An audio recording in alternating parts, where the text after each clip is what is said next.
So thinking a little bit about collaboration, um, how do you is how does Amazon sort of collaborate sort of in different ways? I know you've got the Amazon Crime Unit. That's something that you may want to sort of talk about. Sure.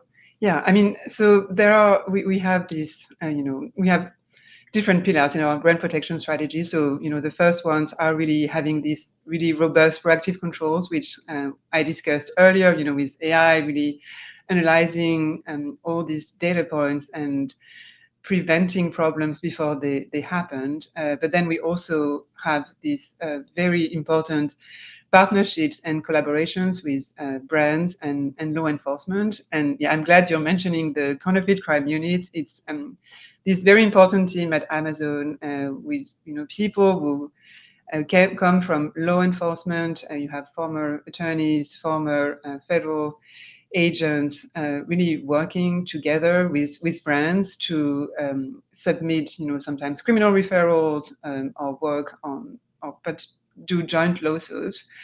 And so it was created in 2020, and since that time, they pursued more than 30,000 bad actors worldwide, and we have multiple examples of some of their actions. So, for instance, in China last year, we worked with law enforcement to against brokers of fake selling accounts. So people who recruit other people who sometimes unwillingly are using their identity for selling accounts that are just then passed on to bad actors. And so, yeah, we're working directly with brands. And I just want to mention, so we released last week our trustworthy shopping experience report, and we give multiple examples of the work that they are doing. So sometimes work, so like what I was just describing with these brokers of fake seller accounts, but with brands like Brother or L'Oreal. So yeah, I think you can, if you want to see more details, you can look into that report. Great, yes, and certainly we've got a copy of that report, which is really worth a read on the SnapDragon LinkedIn account. So do follow us on LinkedIn, and you'll be able to access the report there. But it really is very interesting, and there's lots of useful information in it and interesting facts and figures.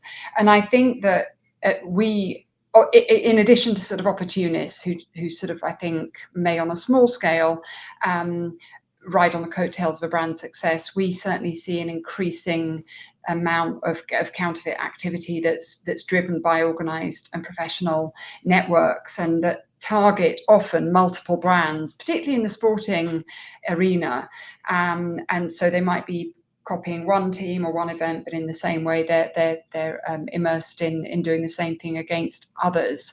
And so I think that's where developing ways from our side that means we can gather intelligence. It can be anything from screenshots and capturing that kind of evidence to test purchasing, but starting to do some investigations as well into seller networks and criminal activity networks to tackle things at source is a really important element for brands as well. And I know that's very heavily on the agenda at IACC and Inter too. And so I think that's where we do see that collaboration is so important, as you've mentioned, with the crime unit. It is working together. No body, if you like, on their own can tackle these issues effectively. It has to be about defensive and proactive measures taken by brands, but also the platforms and Amazon. I think what you're doing, you've cited some really good examples. I know we've yet to talk about Project Zero and the IP Accelerator, so I'll give you some space to talk about those in a moment. But that collaborative part is so important. Brands, service providers, platforms, consumers, all working together to keep the space clear and defend brands.